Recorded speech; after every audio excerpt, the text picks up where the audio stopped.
It's Heidi international cultural consultant and etiquette expert.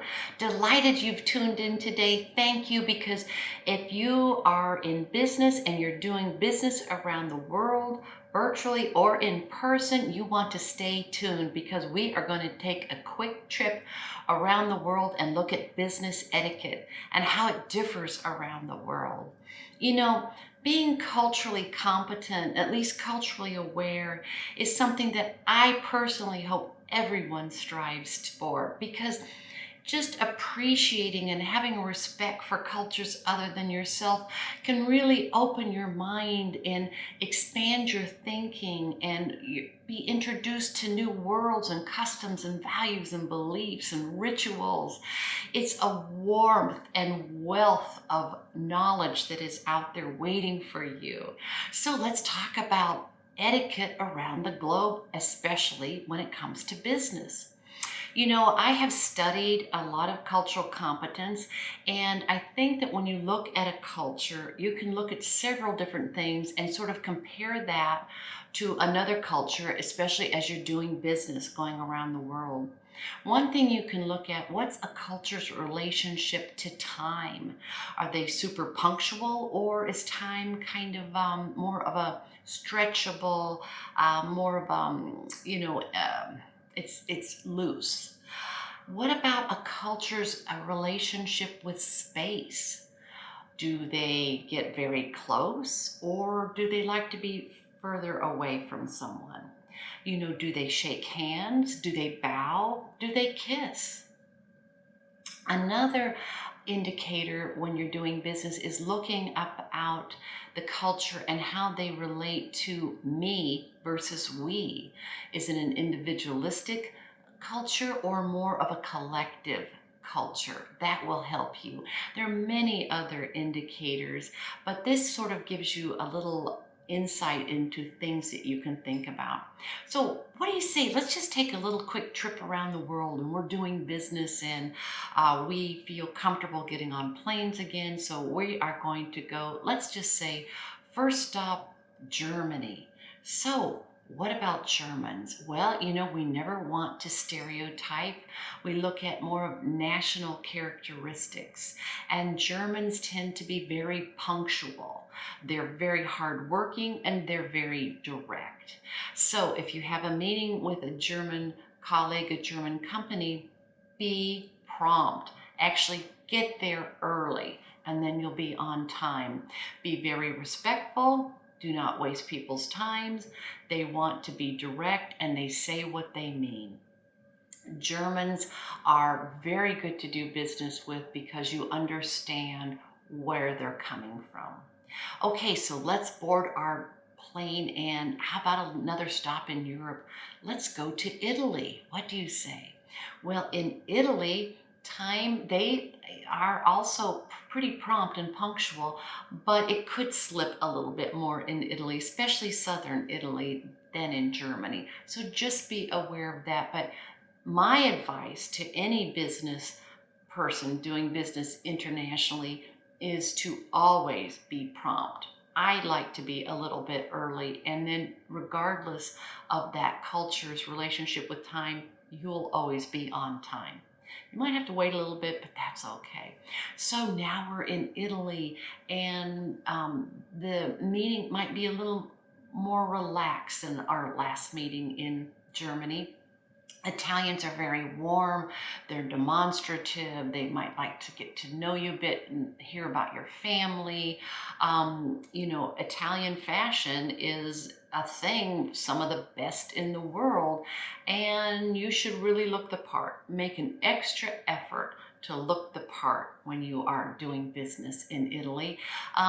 Italians, they're warm, they are loquacious, they might be close to you, whereas the Germans would be a handshake here. They will probably shake your hand as well, and you might even get a little kiss on the cheek, and that's okay too, sign of respect.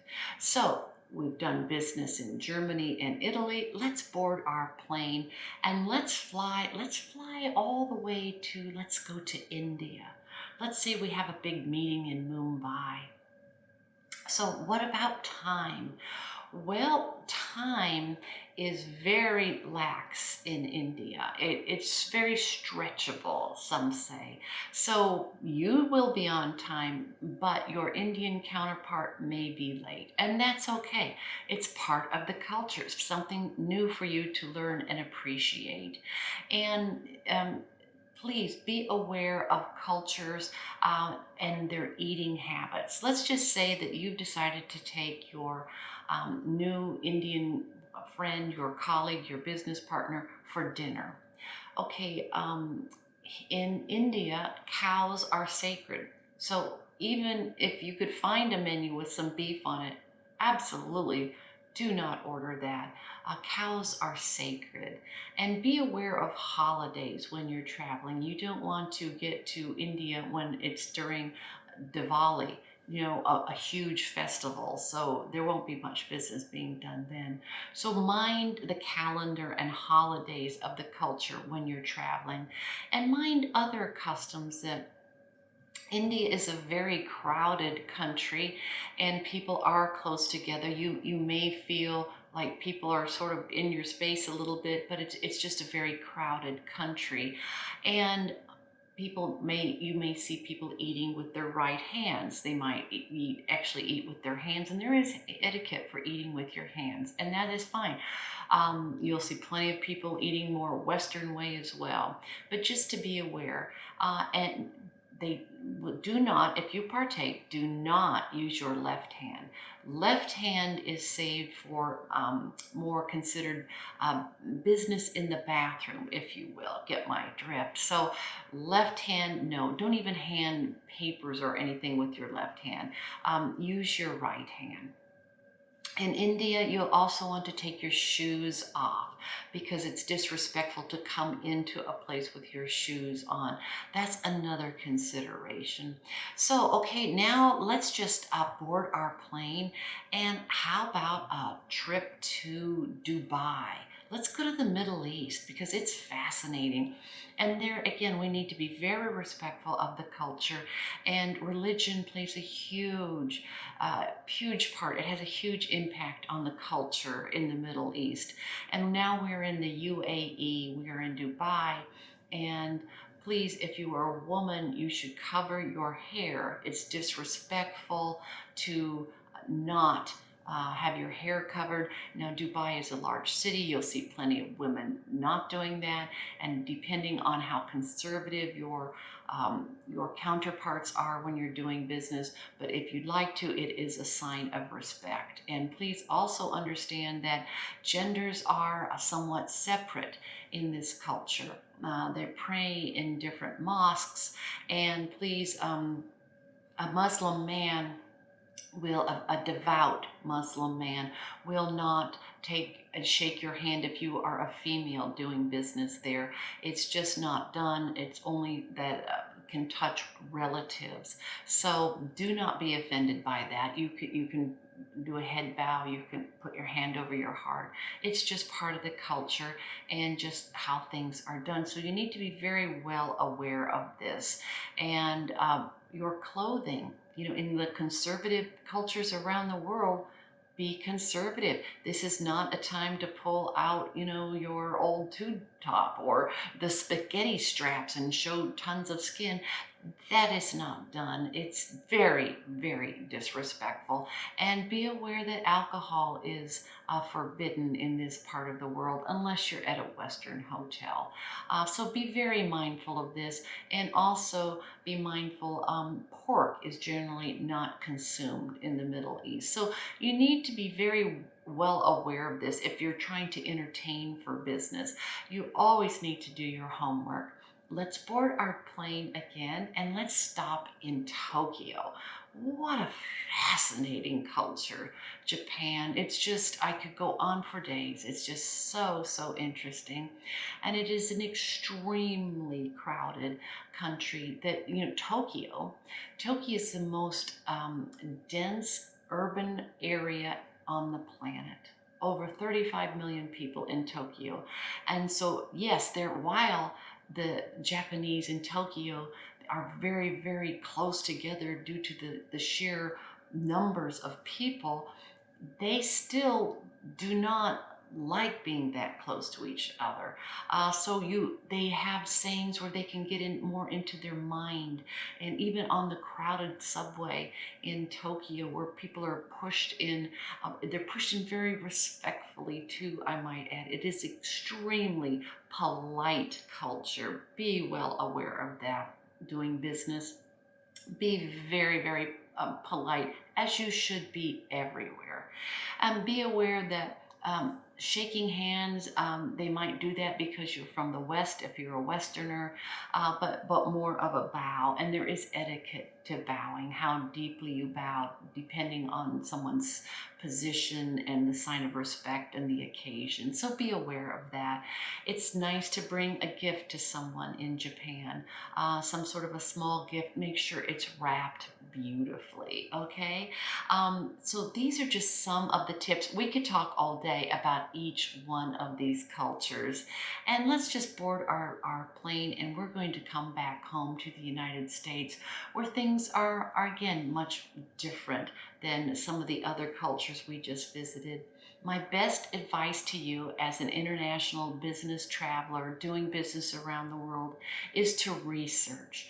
Really research the culture. Have an appreciation for the culture, and celebrate our differences.